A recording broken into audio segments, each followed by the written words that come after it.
Good morning students. मेरा नाम है पंकज कपूर और मैं एक मोटिवेशनल स्पीकर हूँ। हम लोग बात करेंगे नीट के एग्जामिनेशन पर, और नीट्स का एग्जामिनेशन बेहतर कैसे हो इस पर हम लोग बात करेंगे। और हमारा टॉपिक है 7 tips for NEET examination.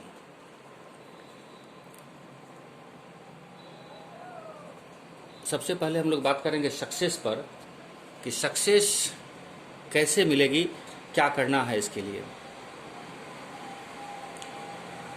Success वास्तव में वन डायमेंशनल कंसेप्ट नहीं है। सक्सेस एक 3 डायमेंशनल कंसेप्ट है। 3 डायमेंशंस हैं इसमें, जैसे लक, लेबर और चांस। इस तीनों में से कोई भी डायमेंशन यदि बैलेंस्ड नहीं रहता है तो फिर हमें सक्सेस नहीं मिलती है। तीनों ही बैलेंस होना चाहिए अपने आप में। कई बार ऐसा होता है कि लक, लेबर सही है बट स्टूडेंट को चांस नहीं मिला,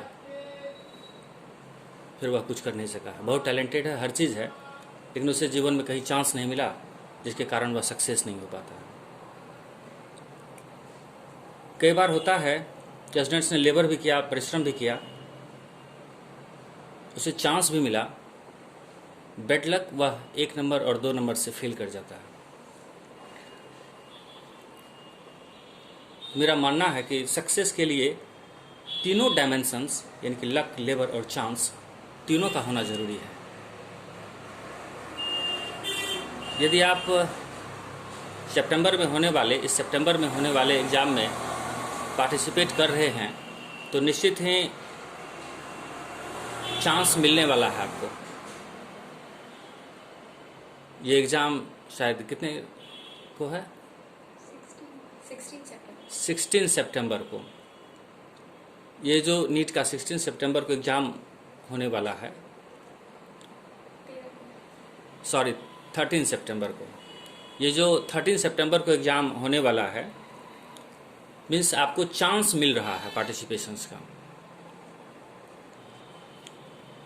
अब हम लोगों को देखना है कि लक और लेबर ये दोनों कैसे बैलेंस्ड होगा। तो ये जो वीडियो है ये हम लोगों का लक और लेबर को कैसे बैलेंस्ड करें इस पर आधारित है। और हम लोग का जो सब्जेक्ट है, जो टॉपिक है, वो है 7 tips for NEET examination. 1 by 1 करके हम लोग इस पर बात करेंगे। फर्स्ट टिप है, टिप्स नंबर 1, कि सेलेक्टिव स्टडी करना है हमें। यानी कि आप लोगों ने 1 ईयर या 2 ईयर में जो स्टडी किया है, उस स्टडी में से जो आपने एक्सट्रैक्ट निकाला, जो इम्पॉर्टेंट कलेक्शंस मटेरियल है, केवल उसी मटेरियल का स्टडी करना है इन शॉर्ट टाइम में। क्योंकि पूरे सिलेबस पर स्टडी करना पॉसिबल नहीं है, वो तो आपने 1 ईयर 2 ईयर बिफोर कर लिया है।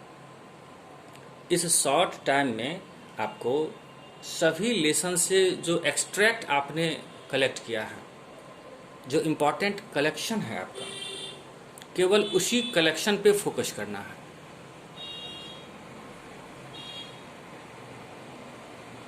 दूसरी बात, जिस चैप्टर का वेटेज अधिक होता है, यानी कि जिस चैप्टर से अधिक मार्क्स का क्वेश्चन पूछा जाता है, अधिक वेटेज वाले चैप्टर पर विशेष ध्यान देना है, स्पेशल फोकस करना है वैसे चैप्टर पे जो चैप्टर अधिक वेटेज का है। सभी चैप्टर से इक्वल क्वेश्चन नहीं पूछे जाते हैं। कुछ चैप्टर होता है जो अधिक वेटेज का होता है, तो उन सभी चैप्टर पर स्पेशल फोकस यानी विशेष ध्यान देना है।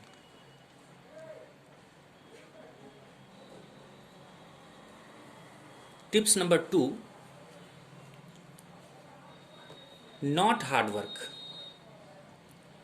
जब एग्जामिनेशन बिल्कुल आपके सामने हो, 1 वीक 15 डेज कुछ इस तरह से हो, तो बहुत हार्ड वर्क नहीं करना है। क्योंकि यदि आपने बहुत हार्ड वर्क किया तो कहीं के बॉडी और ब्रेन अनबैलेंस्ड हो जाएगा, शरीर और दिमाग दोनों ही थक जाएगा।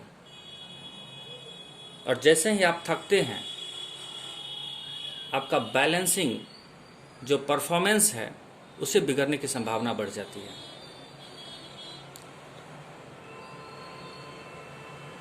यदि आपके शरीर में थकान आता है तो उसका इफेक्ट आपके ब्रेन पे आ जाएगा, और यदि आपके ब्रेन में थकान आता है तो उसका इफेक्ट आपके बॉडी पे आ जाएगा। यदि आप हार्ड वर्किंग करते हैं तो कहीं न कहीं मानसिक रूप से आप थक जाएंगे, स्ट्रेस में आ जाएंगे, और स्ट्रेस में आने के कारण कन्फ्यूज़न की स्थिति अधिक बन जाती है। अधिक से अधिक क्वेश्चन पे कन्फ्यूज़न आने लगता है, यानी क्लैरिटी कम होने लगता है, जो आपका कॉन्फिडेंस है वह घटने लगता है। तो सेकेंड टिप्स में यही कहेंगे कि हार्ड वर्क नहीं करना है। इसका ये मतलब नहीं कि वर्क ही नहीं करना है, एवरेज स्टडी लेना है। हार्ड वर्क तो आपने किया, 1 ईयर 2 ईयर तक आपने जो किया वो हार्ड वर्क था। हार्ड वर्क उसी समय करना होता है, जस्ट एग्जामिनेशन के समय नहीं करना होता है, क्योंकि एग्जामिनेशन पीरियड में उसके करीब जाकर के यदि आप हार्ड वर्क करते हैं तो कन्फ्यूजन अधिक से अधिक क्रिएट होता है। इस समय सेलेक्टिव स्टडी करना है और नॉर्मल स्टडी लेना है, एवरेज स्टडी लेना है, just like 6 and 8 hours.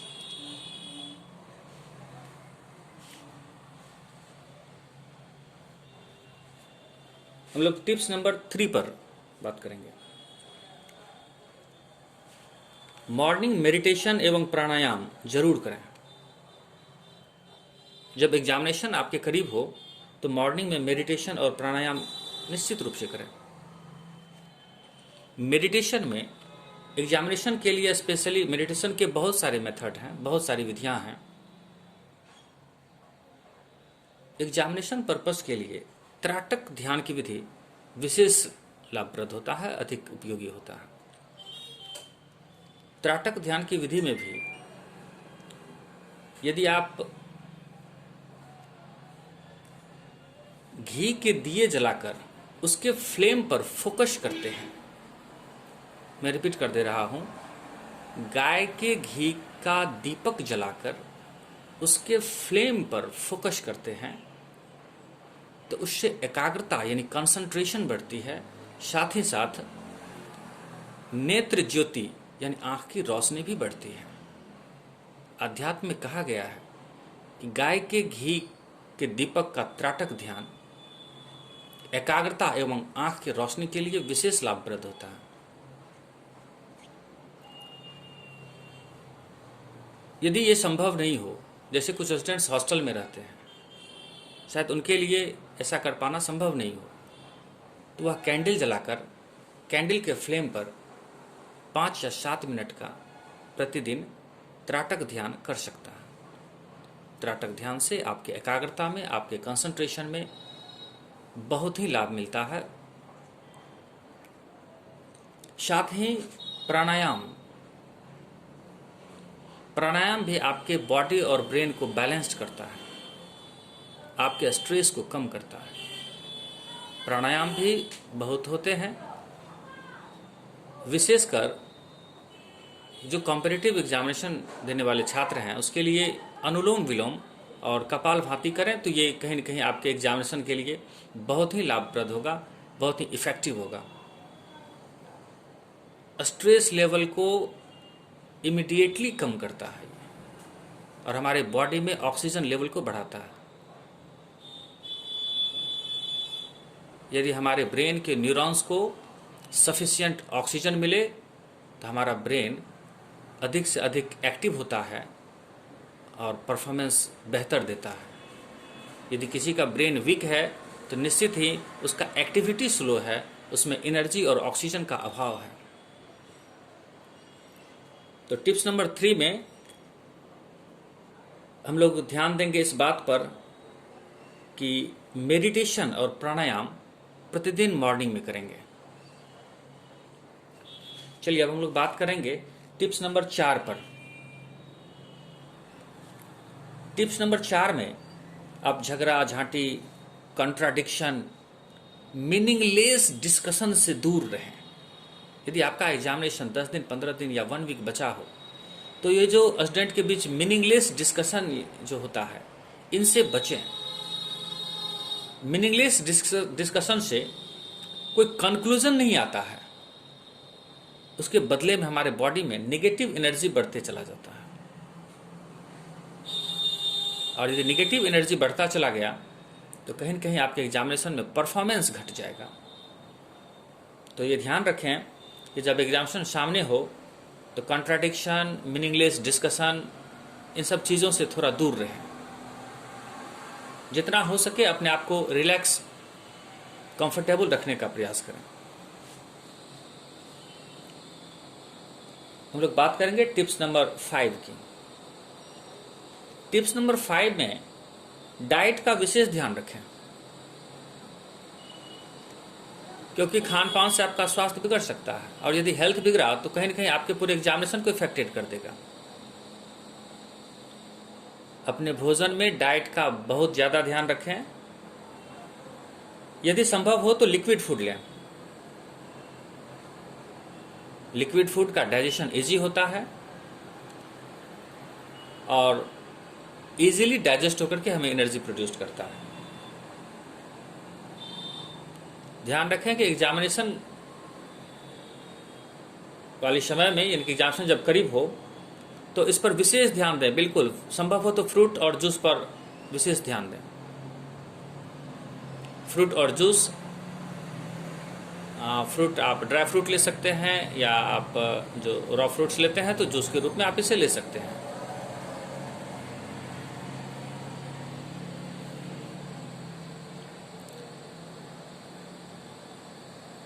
Next tips, हम लोग टिप्स नंबर 6 की बात करेंगे। रात में अच्छी नींद लें। अक्सर होता है कि स्टूडेंट्स का एग्जामिनेशन जब सामने होता है तो वो हार्ड वर्किंग शुरू कर देता है, देर रात तक पढ़ाई करना। और जब आप देर रात तक पढ़ाई करते हैं तो इसी से आई में सर्किल आता है, डार्क सर्किल बनना शुरू होता है और इसी से जो वो माइग्रेन, पेन, स्ट्रेस, ये सब उसी का परिणाम है। तो कहीं न कहीं यदि माइग्रेन, पेन और ये आई में इरिटेशन, यदि ये सब स्टार्ट हो गया तो कहीं न कहीं आपका परफॉर्मेंस बिगड़ने वाला है। तो इस बात पर ध्यान दें कि रात में अच्छी नींद लें और जो एक कंफर्टेबल रेंज होता है सोने का उतना जरूर सोएं, यानी कि स्लीपिंग आवर को कम न करें। अधिक प्रिपरेशन के चक्कर में अक्सर हम लोग स्लीपिंग आवर को कम कर लेते हैं, जो एग्जामिनेशन के समय में स्ट्रेस का कारण बन जाता है। तो इस पर ध्यान दें कि स्लीपिंग आवर को कम न करें। साथ ही साथ अपने रिजल्ट को लेकर के या फ्यूचर को लेकर के कोई स्ट्रेस ना लें। एग्जाम कैसा होगा, फ्यूचर क्या हो जाएगा, इन सब बातों का कोई स्ट्रेस नहीं लें। नॉर्मल रहने का प्रयास करें, क्योंकि जब आप स्ट्रेस लेंगे फ्यूचर का तो आपका प्रेजेंट बिगड़ने वाला है। आपका वर्तमान का जो परफॉर्मेंस है वो बिगड़ने वाला है यदि आपका फोकस फ्यूचर पे रहा। कन्फ्यूजन का जो जड़ है, जो रूट है, वह स्ट्रेस ही है। यदि आप रिलैक्स होते हैं, कंफर्टेबल होते हैं, उतने ही क्लैरिटी से आप परफॉर्मेंस देते हैं, उतने ही क्लैरिटी से आप सॉल्व करते हैं। लास्ट में जो इम्पोर्टेंट है, टिप्स नंबर 7, कि रेगुलर प्रैक्टिस सेट्स बनाएं, जिससे आपको पता चले कि आपका जो सब्जेक्ट पे पकड़ है वो कितना है। आपको खुद के स्ट्रेंथ का जो सही मूल्यांकन है, एक सही मेजरमेंट है, जो सही ऑब्जर्वेशन है, वो आपको पता चले कि आपका स्ट्रेंथ क्या है। और प्रैक्टिस करने से कहीं न कहीं वो एग्जामिनेशन में अधिक से अधिक लाभ पहुंचाएगा, अधिक से अधिक बेनिफिट देगा। तो हम लोगों ने इस 7 टिप्स पे बात किया है। 7 का बहुत ही बड़ा मूल्य है हमारी ज़िंदगी में। ये 7th टिप्स का भी बहुत इंपॉर्टेंट है, बहुत बड़ा रोल है हमारी ज़िंदगी में। ये 7th यूं ही हमारी ज़िंदगी में इंटरेस्ट नहीं किया है। आध्यात्मिक प्रोसेस में 7 का बहुत बड़ा मूल्य है। यदि आप गौर से देखेंगे तो महाभारत में जो रथ का तस्वीर दिया जाता है उसमें 7 घोड़े लगे होते हैं। रेनबो में जो कलर होता है वह 7 होते हैं।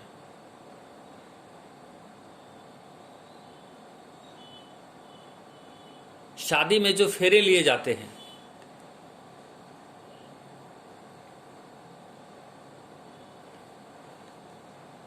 हाँ, वह भी उतने ही लिए जाते हैं। शेफन का और भी बहुत सारा है, रेनबो बनता है, वह भी शेफन है। वाइट लाइट को जब हम प्रिज्म से स्प्लिट कराते हैं तो वह भी शेफन कलर ही फॉर्म करता है। हमारा जो दिन होता है वह भी 7 दिन होते हैं, Sunday, Monday, Tuesday, Wednesday, Thursday, Friday, Saturday.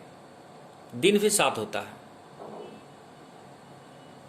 कहीं कहीं इस 7 का हमारे जीवन से बहुत गहरा संबंध है, बहुत ही बड़ा मूल्य है, और शायद ये 7 टिप्स आपके सक्सेस में भी बहुत बड़ा मूल्य रखता है, बहुत ही वैल्यूएबल सिद्ध हो सकता है। तो इन 7 पॉइंट्स को आप ध्यान देंगे, इसी उम्मीद के साथ थैंक्स फॉर वॉचिंग वीडियो।